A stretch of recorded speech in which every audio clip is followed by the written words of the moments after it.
கச்சத்தீவு புனித அந்தோணியார் ஆலய வருடாந்த திருவிழாவுக்கான சகல ஏற்பாடுகளும் பூர்த்தி. அரசாங்க அதிபர் அறிவிப்பு. பண்டாரிக்கு விஜயம் மேற்கொண்ட இலங்கைக்கான பிரதானிய உதவி உயர்ஸ்தானிகர் மற்றும் மெசிடோ நிறுவன பிரதிநிதிகளுக்கும் இடையில் விசேட சந்திப்பு. தலையை துண்டித்து ஒலிகளவின் வீட்டிற்கு அனுப்பும் சதி திட்டம். சிக்கிய வாடகை கொலையாளே.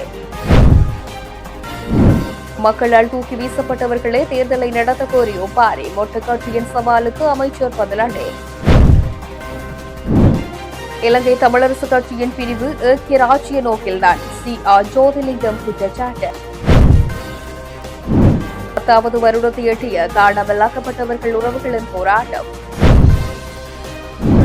அருங்காட்சியகமாக தலைவர் பிரபாகரனின் வீடு. நடக்கவுள்ள மாற்றங்கள். ஜேவிபி மற்றும் விடுதலை புலிகளால் இன்று துன்பப்படும் மக்கள். சஜித் அணி எம்பி கண்டுபிடிப்பு. கூட்டுறவு பிரதி அமைச்சர் உபாலி சமரசிங்க இன்றைய தினம் கிளிநொச்சி பொருளாதார மத்திய நிலையத்துக்கு விஜயம்.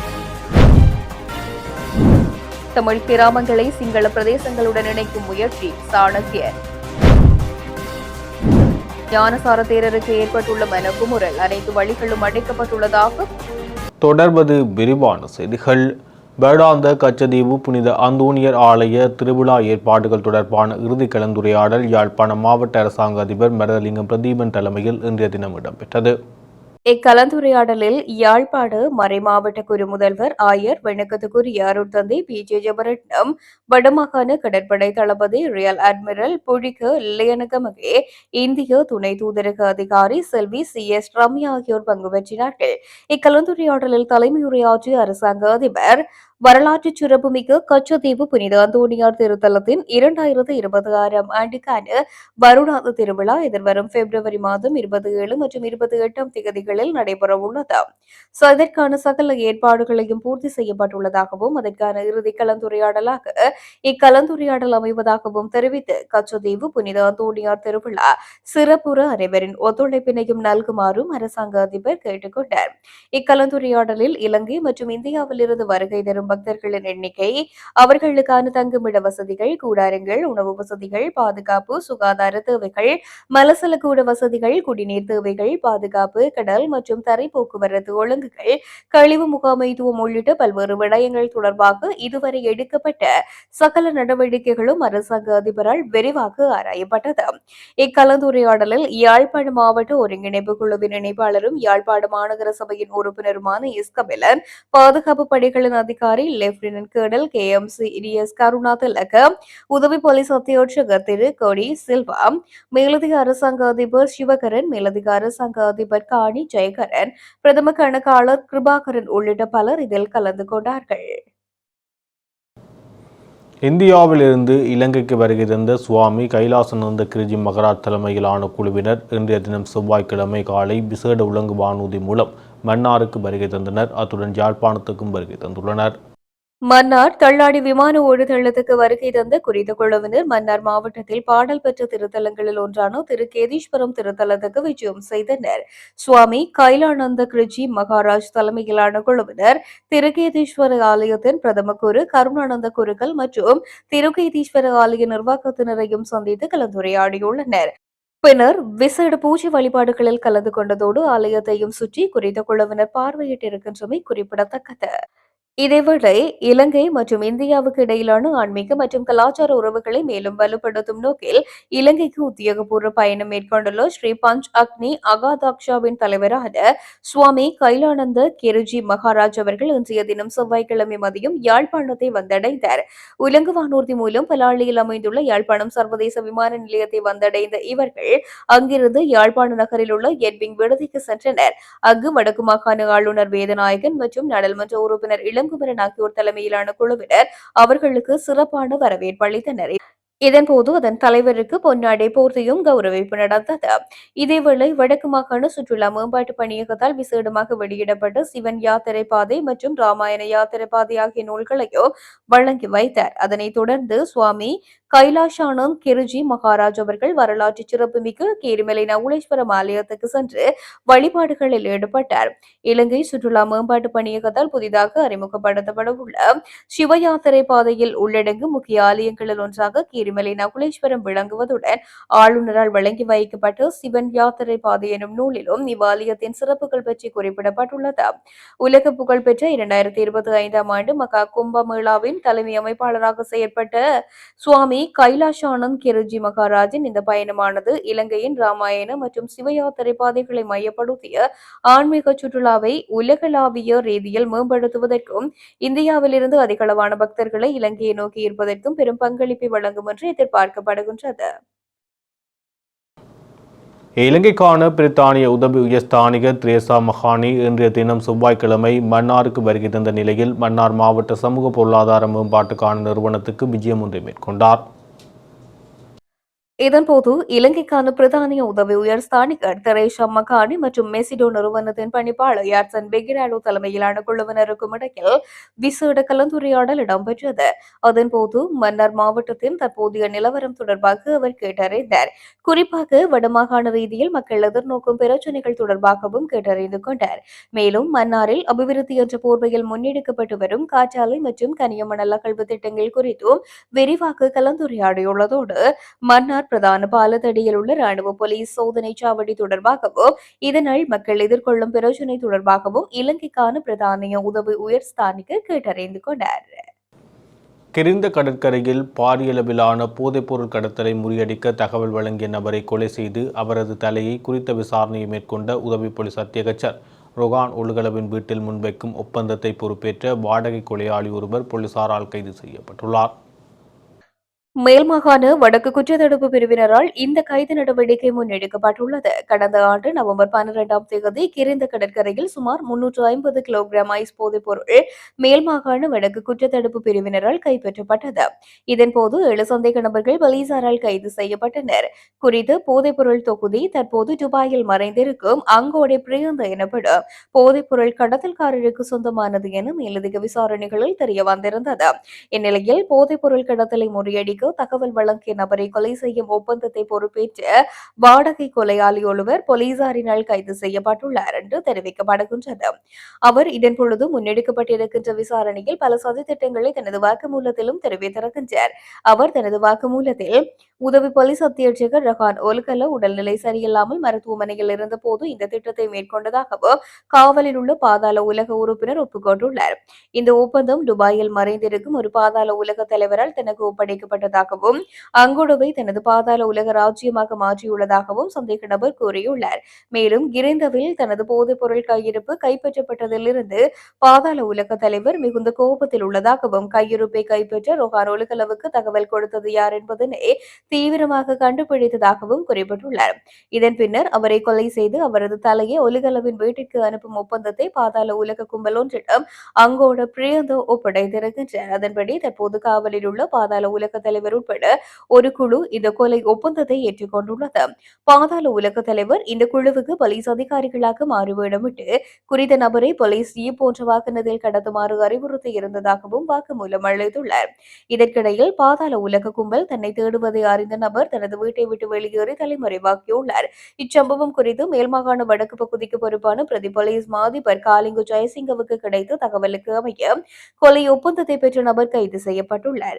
சம்பவம் குறித்து அவரிடம் நடத்தப்பட்ட விசாரணைகளின் போது இந்த அதிர்ச்சியூட்டும் சதித்திட்டம் தொடர்பான தகவல்கள் அம்பலமாகியுள்ளது. இந்த கொலை சதி திட்டத்தை திட்டமிட்ட நபர் அங்குட லோகாவின் சிறந்த உதவியாளர்களில் ஒருவர் என்பதும் தற்பொழுது தெரிய வந்திருக்கின்றது. அதிவேக நெடுஞ்சாலை அமைப்பதற்காக பெற்ற கடனை செலுத்துவதற்காக 150 வருடங்களுக்கு மேல் செல்லும் என கணக்காய்வு தகவல்கள் சுட்டிக்காட்டியுள்ளன. அதிவேக நெடுஞ்சாலை நிர்மாணிப்பதற்காக உள்நாட்டு மற்றும் வெளிநாட்டு மூலங்களில் இருந்து 61,374 மில்லியன் ரூபாய் கடன் பெறப்பட்டுள்ளது. மேலும் இந்த கடனை வட்டியுடன் சேர்த்து திருப்பிச் செலுத்த 171 ஆண்டுகளுக்கு மேலாகும் என்று தெரியவந்துள்ளது. இந்த அதிவேக நெடுஞ்சாலைகள் அமைப்பின் சராசரி ஆண்டு நிகர லாபம் ரூபாய் 3,560.62 மில்லியன் ஆகும். அதன்படி அதிவேக நெடுஞ்சாலையில் இருந்து கிடைக்கும் வருமானத்தினால் கடன் மற்றும் வட்டி செலுத்துதல்களை ஈடுகட்ட முடியாது என்று கணக்காய்வு அறிக்கை அறிக்கையில் தெரியவந்துள்ளது. புதிய தொழில்நுட்பத்தை பயன்படுத்தி பராமரிப்பு செலவுகளை குறைத்து வருமானத்தை மேலும் அதிகரிக்க தேவையான நடவடிக்கைகள் எடுக்கப்பட வேண்டும் என்று குறித்த கணக்காய்வு அறிக்கையில் குறிப்பிடப்பட்டுள்ளது. கடந்த காலங்களில் ஊழல் மற்றும் முறைகேடுகளில் ஈடுபட்டு மக்களால் நிராகரிக்கப்பட்டவர்களே தற்போது மாகாண சபை தேர்தலில் நடாத்துமாறு ஒப்பாரி வைப்பதாக அமைச்சர் சுனில் ஹந்துன்னத்தி குற்றம் சாட்டியுள்ளார். இது தொடர்பில் ஊடகங்களிடம் அவர் மேலும் தெரிவித்ததாவது, செப்டம்பர் 21 மக்கள் வழங்கிய தீர்ப்பு இன்னும் ஈரம் காயவில்லை. நீண்ட காலமாக தேர்தல்களை நடத்தாமல் முடக்கி வைத்திருந்தவர்கள் இன்று ஜனநாயகம் பற்றி பேசுவது வேடிக்கையானதாகும். இது தொடர்பில் ஊடகங்களிடம் அவர் மேலும் தெரிவிக்கையில், செப்டம்பர் 21 மக்கள் வழங்கிய தீர்ப்பு இன்னும் ஈரம் காயவில்லை. நீண்ட காலமாக தேர்தல்களை நடத்தாமல் முடக்கி வைத்திருந்தவர்கள் இன்று ஜனநாயகம் பற்றி பேசுவது வேடிக்கையானது. மக்கள் எதற்காக இந்த அரசை தெரிவு செய்தார்கள் என்பது எங்களுக்கு தெரியும். அந்த பொறுப்பை நாம் சரியாக நிறைவேற்றி வருகின்றோம். தேர்தல்களை கண்டு அஞ்சும் தேவையோ அல்லது மக்கள் செல்வாக்கை இழந்து விடுவோம் என்ற பயமோ இந்த அரசுக்கு இல்லை. முறையான காலத்தில் உரிய முறையில் மாகாண சபை தேர்தல் நடாத்தப்படும். சீர்குலைந்துள்ள பொருளாதாரத்தை கட்டியெழுப்புவதும் திருடப்பட்ட மக்கள் பணத்தை மீட்பதுமே உமது தற்போதைய முன்னுரிமையாகும். தவறு செய்தவர்கள் தண்டிக்கப்பட வேண்டும் என்பதில் நாம் உறுதியாக இருக்கின்றோம். இதனை பழிவாங்கல் என்று கூச்சலிடுவதன் மூலம் எவரும் தப்பித்துக் கொள்ள முடியாது. ராஜபக்ஷக்களின் நிழலில் இருந்து அரசியல் செய்தவர்கள் இப்போது மக்கள் செல்வாக்கு பற்றி பேசுவது நகைப்புக்குரியது. முடிந்தால் மீண்டும் மக்களிடம் சென்று ஆதரவை பெற்றுக் கொள்ளுங்கள் என்று அமைச்சர் சுனில் ஹந்துன்னத்தி சவால் விடுத்துள்ளார். இலங்கை தமிழரசு கட்சியில் சுமந்திரன் பிரிவினர் சமஷ்டி என கூறினாலும் ஐக்கிய ராஜ்ய தீர்வுக்கு தயாராக இருக்கிறார்கள் என சட்டத்தரணி சி.ஆ. ஜோதிலிங்கம் தெரிவித்துள்ளார். கடந்த வாரம் 3 முக்கிய விவகாரங்கள் தமிழ் அரசியலில் அவதானத்துக்குரியதாக இருந்தன. ஈழத்தமிழர் உரிமைகள் பெருமன்று என்ற அமைப்பின் திருமலை பிரகடனம், தமிழ் தேசிய பேரவையின் ஒழுங்கமைப்பின் கீழ் மேற்கொள்ளப்பட்ட அரசியல் கட்சிகள், சிவில் அமைப்புகள் கலந்துரையாடல், அரசியல் தீர்வு முயற்சிகளில் தமிழ் அரசியல் கட்சிகள் ஒருங்கிணைந்த தீர்மானத்துக்கு வருவதற்கான சுவிஸ் தூதரகத்தின் முயற்சிகள் நிறுத்தப்பட்டமை என்பனவே இந்த 3 அதில் ஈழத்தமிழர் உரிமைகள் பெருமன்றின் அங்குரார்ப்பண கூட்டமும் திருமலை பிரகடனம் வெளியிடலும் கடந்த 14 திருகோணமலையில் இடம்பெற்றது. திருமலை ஆயர், தென்கயிலை ஆதீன முதல்வர் ஆகியோர் உட்பட சிவில் அமைப்புகளைச் சேர்ந்தவர்களும் சுயாதீனமான சிவில் செயற்பாட்டாளர்கள் பலரும் கலந்து கொண்டனர். கட்சிகள் எவையும் இல்லாத சிவில் தரப்பின் ஒன்று கூடலாகவே இந்த கூட்டம் இடம்பெற்றது. இந்த கூட்டத்திலேயே ஈழத்தமிழர்களின் தேசிய இனப்பிரச்சினைக்கு தீர்வை காண்பதற்கான உள்ளக முறைகளை நிராகரித்தலும் வெளியக பொறிமுறை உருவாக்குவதற்குமான மூல தத்துவங்கள் என்ற தலைப்பில் 20 பக்க பிரகடனமும் வெளியிடப்பட்டது. கண்ணன் என அழைக்கப்படும் ஞானேஸ்வரன் தலைமையில் இந்த கூட்டம் இடம்பெற்றது. அதிலும் குறிப்பாக பொறுப்புக்கூறல், அரசியல் தீர்வு தொடர்பாகவே கருத்துக்கள் பிரகடனத்தில் முன்வைக்கப்பட்டன. பொறுப்புக்கூறலில் சர்வதேச குற்றவியல் நீதிமன்றத்துக்கு பாரப்படுத்துவதை இந்த அமைப்பினர் ஏற்கவில்லை. அத்துடன் குற்றவியல் நீதிமன்றத்தின் மூலம் படையினரை தனிப்பட்ட வகையில் குற்றவாளிகளாக்கலாமே தவிர இலங்கை அரசினை குற்றவாளியாக்க முடியாது என்பது இவர்களது வாதமாகும். சர்வதேச நீதிமன்றம் நாடுகளுக்கு இடையிலான முரண்பாடுகளை விசாரிக்கும் மன்றமே ஒழிய போர்க்குற்றங்களை விசாரணை செய்யும் நீதிமன்றம் அல்ல. சர்வதேச நீதிமன்றத்தில் அரசின் பொறுப்பை முன்வைக்க வேண்டும் என கூறுகின்றனர். அதற்கான அணுகுமுறை என்ன என்பது பற்றி தெளிவாக கூறவில்லை. அதேவேளை தனிநபர் குற்ற பொறுப்பை சர்வதேச குற்றவியல் நீதிமன்றம் அல்லாத சர்வதேச தீர்ப்பாயம் போன்ற பொறிமுறை மூலம் முன்வைக்க வேண்டும் என கூறுகின்றனர். இதற்கான அணுகுமுறை பற்றியும் எதுவும் கூறவில்லை. ஜெனீவா அமர்வுகளின் போது தமிழ் தேசிய பேரவையின் முயற்சியினால் யாழ் நகரில் ஒரு கலந்துரையாடல் இடம்பெற்று ஐக்கிய நாடுகள் மனித உரிமைகள் பேரவையிடம் அறிக்கை ஒன்று முன்வைக்கப்பட்டது. இதற்கான பதிலையும் ஐநா மனித உரிமைகள் பேரவை உயர்ஸ்தானிகர் சம்பந்தப்பட்டவர்களுக்கு அனுப்பியிருந்தார். அந்த அறிக்கையினை இந்த ஈழத்தமிழர் உரிமைகள் பெருமன்றை சேர்ந்தவர்கள் ஏற்கவில்லை. இதற்கு மாற்றாக சர்வதேச நீதிமன்றத்துக்கு பாரப்படுத்த வேண்டும் எனவும் தனிநபர் குற்ற பொறுப்பை சர்வதேச தீர்ப்பாயத்துக்கு பாரப்படுத்த வேண்டும் என கோரி மாற்று அறிக்கை ஒன்றை ஐநா மனித உரிமைகள் பேரவைக்கு அனுப்பியிருந்தனர். வவுனியாவில் காணாமல் ஆக்கப்பட்டவர்களின் உறவுகளினால் இன்றைய தினம் ஆர்ப்பாட்டம் ஒன்று முன்னெடுக்கப்பட்டது. காணாமலாக்கப்பட்டவர்கள் உறவுகளின் போராட்டமானது 10வது ஆண்டை எட்டியதை முன்னிட்டு குறித்த ஆர்ப்பாட்டம் இடம்பெற்றிருந்தது. வவுனியா தபால் திணைக்களத்துக்கு முன்பாக 3291 நாளாக காணாமலாக்கப்பட்ட உறவுகளினால் பந்தல் அமைத்து போராட்டம் நடாத்தி வரும் பந்தலுக்கு முன்பாகவே குறித்த ஆர்ப்பாட்டமானது இடம்பெற்றிருந்தது. இதன்பொழுது காணாமல் போன உறவுகளின் படங்களினை ஏந்தியவாறும் அமெரிக்க மற்றும் ஐரோப்பிய ஒன்றிய கொடிகளை ஏந்தியவாறும் அவர்கள் ஆர்ப்பாட்டத்தில் ஈடுபட்டிருந்தனர்.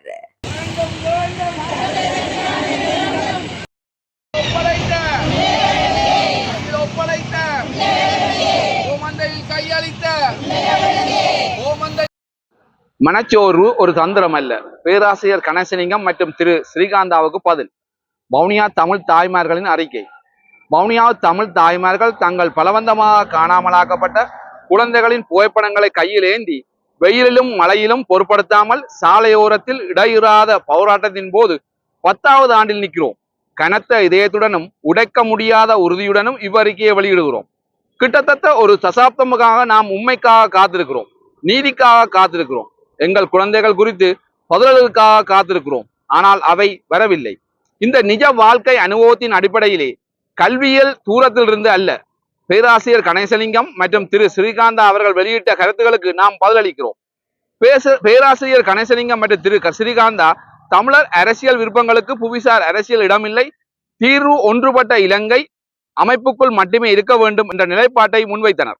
பலரின் பார்வையில் இந்த அணுகுமுறை அரசியல் ரீதியாக பின்னோக்கி செல்லும் ஒன்றாகவும் இன்னும் நிறைவு பெறாத காலனித்துவ ஒழிப்பு கேள்விகளிலிருந்து துண்டிக்கப்பட்டதாகவும் உள்ளது. அவர்கள் முன்வைக்கும் இந்த நிலைப்பாடு மறைந்த இரா சம்பந்தன் அவர்கள் முன்னெடுத்த ஒன்றுபட்ட இலங்கை மையப்படுத்திய அரசியல் பாதையை நினைவூட்டுகிறது. அந்த அணுகுமுறை பல தமிழர்களின் பார்வையில் அர்த்தமுள்ள சுயாட்சியோ நீதியோ பெற்றுத்தரவில்லை. காலப்போக்கில் அந்த சமரச மைய அரசியல் பாதை பெரும் அளவில் மக்களின் நம்பிக்கையை இழந்தது.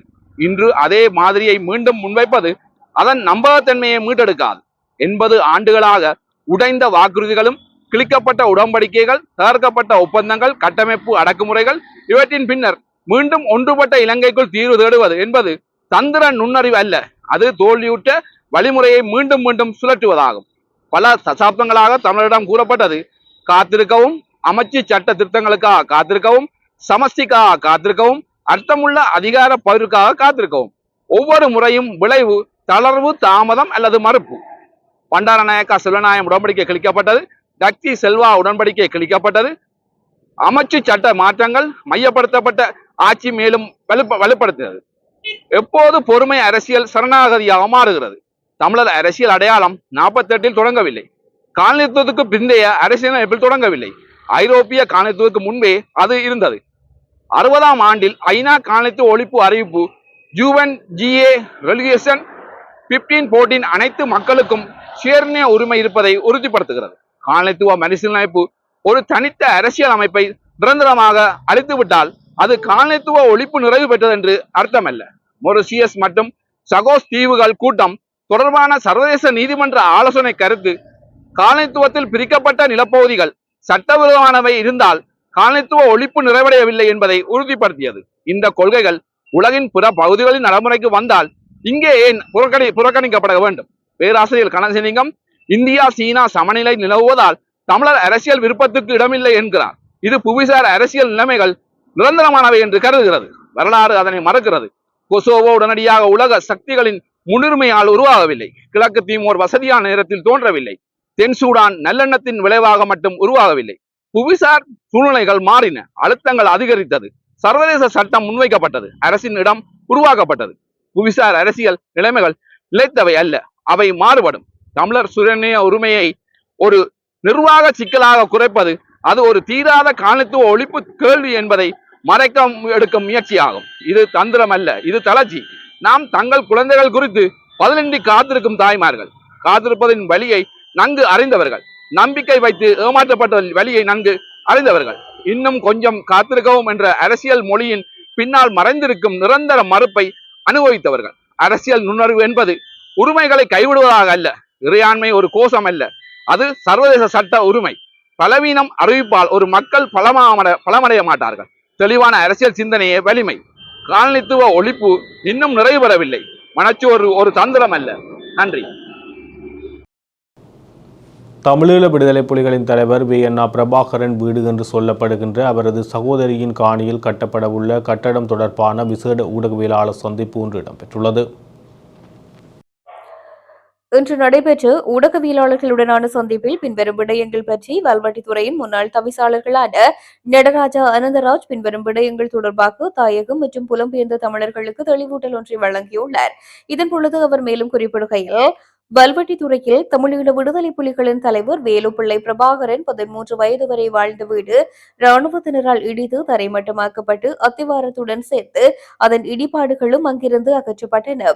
அந்த வீடு இருந்து அவர்களது காணி சீரழிந்த நிலையில் இருப்பதை புகைப்படங்கள் மூலம் பார்த்து சகித்துக் கொள்ள இயலாத காரணத்தினால் அவரது மூத்த சகோதரியான இக்காணியின் உரிமையாளர் ஜெகதீஸ்வரி மதியாபரிடம் தமிழ் மக்களுக்கு பயனுடையதாக இருக்கக்கூடிய ஒரு தரமான கட்டிடத்தை அமைக்குமாறு தெரிவித்து அதற்கான சட்ட அங்கீகாரத்தை அச்சோடி தத்துவம் மூலம் நம்பிக்கையின் அடிப்படையில் என்னிடம் ஒப்படைத்துள்ளார். வேயண்ணா பிரபாகரன் சிறுவயதில் வாழ்ந்த வீட்டின் காணி உலகெங்கும் வாழும் தமிழர்கள் போற்றி வணங்கும் ஒரு புனித இடமாகும். இந்த இடத்தில் காணி உரிமையாளர்களின் விருப்பத்துக்கு அமைய அமைக்கப்படும் புதிய கட்டடம் தமிழர்களுக்கு பெருமை சேர்க்கும் இடமாகவும் பயனளிக்கும் வகையிலும் அமைதல் வேண்டும் என்ற பொறுப்பை உணர்ந்ததால் வல்வெட்டித்துறையிலும் ஏனைய இடங்களிலும் மற்றும் புலம்பெயர்ந்த நாடுகளிலும் வாழ்கின்ற தமிழ் உணர்வாளர்களிடையே பல்வேறு துறை சார்ந்த நிபுணர்களுடன் கலந்தாலோசித்து 3 மாடிகளை கொண்ட கட்டடம் ஒன்றை அமைப்பதற்கான வரைபடம் தயாரிக்கப்பட்டது. அதில் பின்வரும் விடயங்கள் உள்ளடக்கப்பட்டு பொறியியலாளர், கட்டட கலைஞர்கள், கட்டட வடிவமைப்பாளர் ஆகியோரை கொண்டு தயாரிக்கப்பட்டது. முதலாவது கீழ்தளத்தில் கலைக்கூடம் அமைத்தல். இதன் மூலம் உள்ளூர் கலைஞர்களின் ஆற்றுகைகளை பொதுமக்கள் பார்த்து பயனடையும் வகையிலும் இளங்கலைஞர்களின் கலைத்துறை ஆற்றலை வளர்க்கும் வகையிலும் கலை கலாச்சாரம் மற்றும் ஆன்மீக கருத்தரங்க நிகழ்ச்சிகளை நடத்துதல்.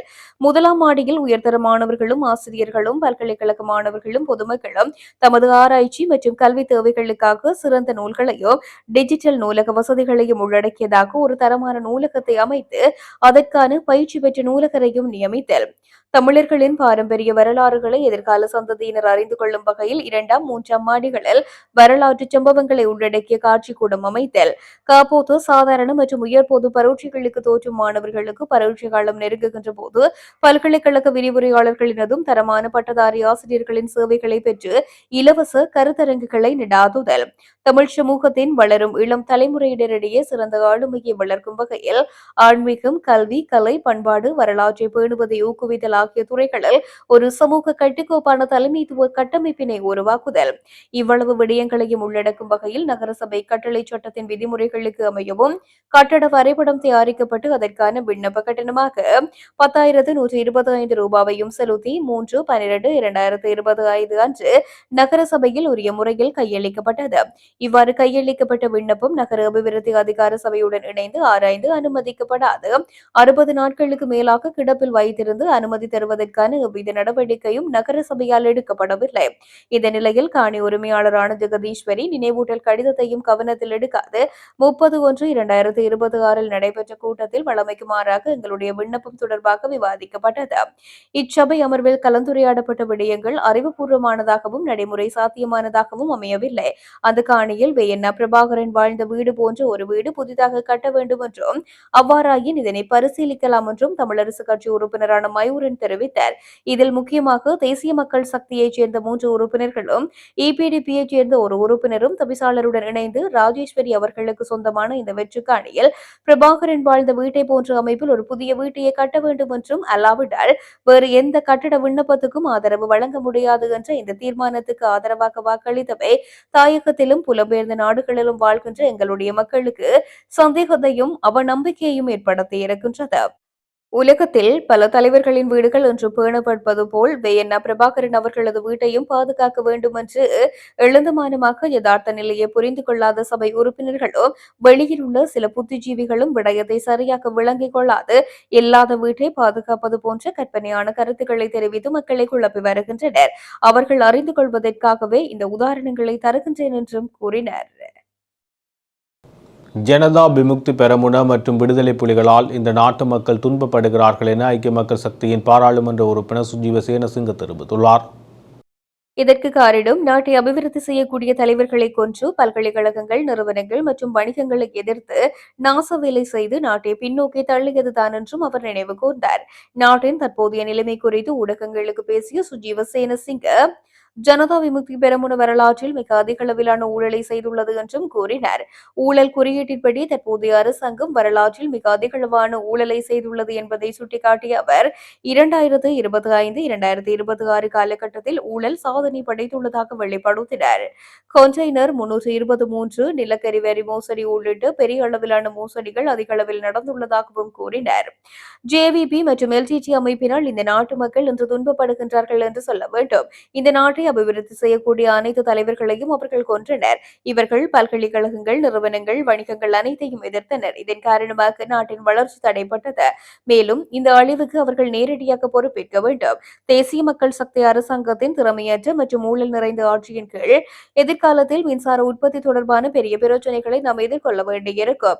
மின்சார வெட்டு மற்றும் மின்சார விலைகள் அதிகரிக்கக்கூடும். அதை தடுக்க எந்த வழியும் இல்லை. இவர்களின் ஊழல் செயல்களினால் இந்த துரதிருஷ்டவசமான நிலைமை ஏற்பட்டுள்ளது. தற்போது ஜனாதிபதி அனுரகுமார திசாநாயக்க எரிவாயு விலை அதிகரித்ததால் அரசாங்கம் பொறுப்பேற்க வேண்டும் என்று கூறி வந்தார். இப்போது அமைச்சர்கள் கமிஷன் வாங்குகின்றார்கள் என்று கூறுகின்றார்கள். ஆனால் அது அப்படியல்ல. அரசாங்கம் தரம் குறைந்த நிலக்கரியை இறக்குமதி செய்கிறது என்று அவர் கூறினார். இப்போது அப்படி இல்லை என்று கூறுகின்றார்கள். டட்லி ஸ்ரீசேன அரிசி விலை அதிகரித்து வருவதாக கூறினார். ஆனால் அப்படி இல்லை என்கின்றார்கள். IMF இப்போது அதை ஏற்றுக்கொள்கின்றது என்று கூறியது. இந்தியா சீனாவை கடுமையாக எதிர்த்தார்கள். இப்போது அப்படி இல்லை என்கின்றார்கள். இப்போது மறுபுறம் இந்த மக்களுக்கு நாட்டை முன்னோக்கி கொண்டு செல்லும் தொலைநோக்கு பார்வை இல்லை என்று கூறுகின்றது. ஆசியாவுக்கு எரிவாயு வழங்காத ஒரு நிறுவனத்துக்கு எரிவாயு வழங்குவதன் மூலம் இன்று ஒரு பெரிய நெருக்கடி உருவாக்கப்பட்டுள்ளது என்றும் அவர் மேலும் குறிப்பிட்டிருக்கின்றார். மட்டக்களப்பு மாவட்டத்தின் போராதிபு பெற்று பிரதேச செயலாளர் பிரிவுக்குட்பட்ட பகுதிகளில் உள்ள 3 தமிழ் கிராமங்களை அம்பாறை மாவட்டத்தில் உள்ள சிங்கள பிரதேச செயலகத்துடன் இணைப்பதற்கான முன்னெடுப்புகள் மேற்கொள்ளப்பட்டுள்ளதாக இலங்கை தமிழரசு கட்சியின் மட்டக்களப்பு மாவட்ட பாராளுமன்ற உறுப்பினர் சாணக்கியன் தெரிவித்துள்ளார். இது தொடர்பில் போரதீவு பற்று பிரதேச செயலகத்துக்கு இன்று பிற்பகல் விஜயம் மேற்கொண்ட இலங்கை தமிழரசு கட்சியின் மட்டக்களப்பு மாவட்ட பாராளுமன்ற உறுப்பினர் சாணக்கியர் பிரதேச செயலாளர் ரங்கநாதனுடன் கலந்துரையாடினார். இந்த சந்திப்பில் போரதீவு பற்று பிரதேச சபையின் தவிசாளர் மதிமேனன், பிரதேச சபை உறுப்பினர்கள் என பலர் கலந்து கொண்டனர். மட்டக்களப்பு மாவட்டத்தில் வெள்ளாளி பிரதேச செயலாளர் பிரிவுக்கு உட்படுத்தப்பட்ட ராணமடு என்ற கிராமத்தை உகன சுகதகம என்ற கிராமத்துக்குள்ள சேர்த்துக் கொள்றது. முதலாவது 25ஆம் காலனி எடுத்து சமகிபுரம் என்ற ஒரு புதிய ஒரு கிராம சேவை பிரிவு உருவாக்குறது. 2வது ராணமடு என்ற தமிழ் கிராம சேவையாளர் பிரிவை, தமிழ் மக்களுடைய காணியில் இருக்கும் கிராம சேவையாளர் பிரிவை எடுத்து உகன சுகதகம என்ற கிராம சேவையாளர் பிரிவுடன் இணைக்கிறது. இதுக்கும் அம்பார மாவட்ட எல்லை நிர்ணய ஆணை குழுவோ ஏதோ அனுமதியும் கிடைத்து நடைமுறைப்படுத்த சொல்லி சிபாரிசும் வழங்கப்பட்டது.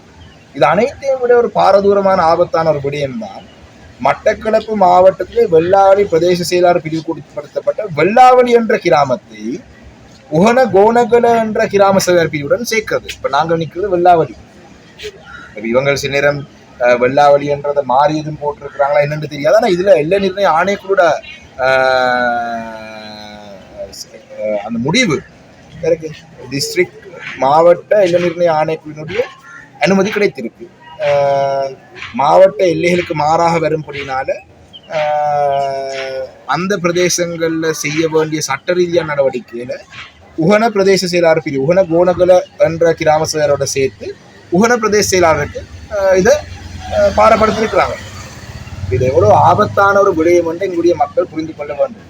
போரதீவு பற்று உங்களுக்கு தெரியும், ஏறாவூர் பேட்டிலே பல பிரதேசங்களிலே ஏறாவூர் பேட்டிலே குடிபரம்பலை மாற்றுவதற்கான பல நடவடிக்கைகளில் ஈடுபடுறாங்க. வாகர பிரதேச செயலக பிரிவிலே இனப்பரம்பலை மாற்றுவதற்கான புலனுணர்வு எல்லையிலே வைத்து பல விடயங்களை முன்னெடுத்து கொண்டு வருகிறார்கள். அதே போலதான் கிரான் பிரதேச செயலகத்திலேயும் மகாவலி பி வலயத்தினூடாக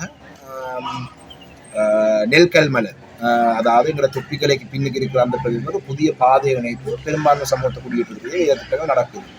பட்டிப்பள பிரதேச செயலாளர் பிரிவிலே கெவிலியா மடு என்ற பிரதேசத்திலே மேச்சத்தரையிலே பெரும்பான்மை சமூகத்திற்குரிய காணிகளை வழங்கி அந்த குடியேற்ற திட்டங்கள் நடக்குது. போரதீவு பேட்டில் மாத்திரம்தான் தொல்பொருள் என்று சொன்னது வந்தார்கள். எங்களுடைய கௌரவ தவிசாளர் உட்பட இந்த பிரதேசத்தை எங்களுடைய கட்சி ஆதரவாளர், எங்களுடைய கட்சி உறுப்பினர், எங்களுடைய மண்ணினத்தை நிறைவேற்ற பிரதேசத்தில் எல்லாம் இணைந்து அதை முறியடித்து நீதிமன்றம் வரைக்கும் எங்களுடைய கட்சியின் சார்பாக அந்த போராட்டத்தை கடந்து கொண்டால் அந்த பொதுமக்கள் எல்லாரும் இன்று நீதிமன்றம் முன்னிறுத்தி இருக்கிறார்கள். என்றால் இனப்பரம்பலை மாற்றுவதற்கான நடவடிக்கை அது முறியடிக்கப்பட்டதுக்கு பிறகு லேசான ஒரு விடயம் 3 தமிழ் கிராம சேவை பிரிவை எடுத்து அதை சிங்கள பேரையும் கொடுத்து சிங்கள கிராம சேவை பேரோட இணைத்து பிரதேச செயலகத்தை மாற்றி மாவட்ட எல்லையை மாற்றி பிரதேச எல்லையை மாற்றி இனக்குடிப்பரம்பலை மாற்ற நடவடிக்கை. அப்ப இதிலே பார்த்தீங்கன்னு சொன்னால் இதுக்கு முழுக்க அனுமதி வழங்குறதுக்கான இதை தடை செய்ய வேண்டும். நாங்கள் பாராளுமன்ற உறுப்பினராக இருக்கின்றோம். மட்டக்களப்பு மக்களுடைய தேவைகளுக்காக மட்டக்களப்பு மக்களுடைய நலனுக்காக நாங்கள் எப்பொழுதும் களத்தில் நின்று நாங்கள் போராடும். இதை நாங்கள் எப்பொழுதும் அனுமதிக்கப் போவதில்லை. ஆனால் ஆட்சி அதிகாரத்தை ஆட்சி பீடத்தில் இருக்கிறவர்கள் யார் என்று பார்த்தால் இன்று அவர்களுடைய பேரை பற்றியும் எனக்கு சந்தேகம் இருக்கின்றது. இப்போ உதாரணமாக இந்த திட்டம் அனுமதிக்கிறதாக இருந்தால் சமகிபுர என்ற அதாவது எங்களுடைய 25ஆம் கொலனிய சமகிபுர என்ற பேரை மாற்றுறதாக இருந்தாலும் கூட, ராணமடு என்ற பேரை சுகதகம் என்ற பேரை மாற்றுறதா இருந்தால் கூட, இதை அனுமதிக்கிறதுக்கு முன்னின்று இதை எதிர்க்காமல் இப்படியான பெரும்பான்மை சமூகத்தினுடைய தேவைகளுக்கு அடிபணிந்து எங்களுடைய மாவட்டத்தில் இருக்கிற மக்களுடைய நலனை சிந்திக்காமல் பேரினவாத சக்திகளுக்கு துணை போகின்ற எங்களுடைய மாவட்டத்தில் இனப்பரம்பலை மாற்றுவதற்கு முன்னெடுக்கிற கந்தசாமி பிரிவுடைய பேரையும் ஏதோ கருணா திலக்கவோ ஏதாவது அப்படியான ஒரு பெரும்பான்மை சமூகத்துடைய பேராக அவர் மாற்றி போட்டு சுகதகம குமாரிகம் என்று இங்கிற மாவட்ட எல்லையை மாற்றி பேர் வைக்கிறதுக்கு முன்வரலாம். நாங்கள் இது ஒரு நாளும் நாங்கள் தமிழரசு கட்சி சார்பாக நாங்கள் ஒரு பொழுதும் இதை அனுமதிக்க போவதில்லை. இதை வேடிக்கையான விடயம் என்னன்னு சொன்னால், எங்களுடைய மாவட்டத்தில் இருக்கிற இந்த சம்பந்தப்பட்ட பிரதேச செயலாளருக்கு கூட இந்த விடயம் சம்பந்தமாக எந்த விதமான தகவலும் வழங்கப்படவில்லை. இது அம்பார மாவட்டத்தில் நடந்த கூட்டத்தினுடைய பிரதியை வைத்து தான் நாங்கள் பேசுகிறோம். அம்பார மாவட்டத்திலே 13 தமிழ் பிரதேச செயலகங்களிலிருந்து 7 சிங்கள பிரதேச செயலகங்களிலிருந்து அம்பார மாவட்டத்தில் கூட்டங்கள் வந்து சிங்கள மொழியிலே தான் நடக்கின்றது. அப்போ அங்கே நடக்கிற விடயங்கள் எங்களவர்களுக்கு தெரியக்கூடிய வாய்ப்புகளும் புரியும். அப்படி இருந்தும் கூட எங்களுக்கு, அதாவது எல்லா பிரதேசங்களிலையும் வந்து தமிழ் மக்கள் மீது, தமிழ் இனம் மீது கரிசனை உள்ளவர்கள் இருக்கும்படினால்தான் எங்களுக்கு இப்படியான தகவல் கிடைக்கின்றது. இந்த தகவல் கிடைத்திருக்காது இன்றைக்கு. இத்துடன் ஜெஃப்னா கேலரியின் இரவு நேர பிரதான செய்திகள் நிறைவு பெறுகிறது. மேலும் செய்திகளை அறிந்து கொள்ள எமது இணையதள பக்கமான www.jeffnagallery.lk என்ற இணையதளத்துடன் இணைந்திருங்கள்.